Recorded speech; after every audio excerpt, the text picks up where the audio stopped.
Hello, everyone. So, this month and over the last few months, I've been hearing a lot on my sessions about feeling like we're working more than we've ever worked and having a hard time of setting boundaries between work and home.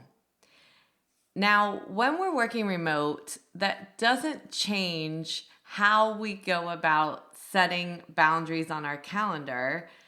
It all takes communication. But if we're not willing to communicate or too afraid to communicate to the people around us, they can't read our minds. And so they're not going to expect that we have an issue. And then that starts creating the stress because we have all the stress start building up. And then we show up in ways that maybe we're not happy with. So, what's important is that you take a look at your calendar and start setting some boundaries. When are you going to block time? And when you block time, mean it. That you're not just putting time blocked and then someone sends a calendar appointment and you still take that appointment. That when that time is blocked, you mean it. Your time is just as important. And you respond in a way to say, that time doesn't work for me. It's blocked right now. Can we meet at another time that will work on my schedule and yours, and give them some options?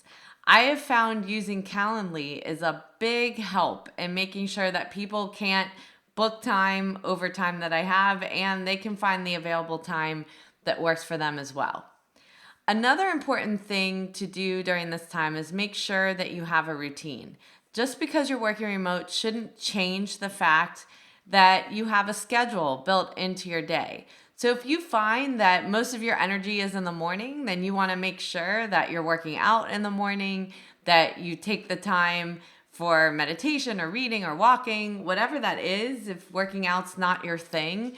But it's still just as important that you take that time for yourself so that you can set your energy the way that you want. Maybe your energy is not highest at the morning, it's at lunch or in the afternoon, whatever that is.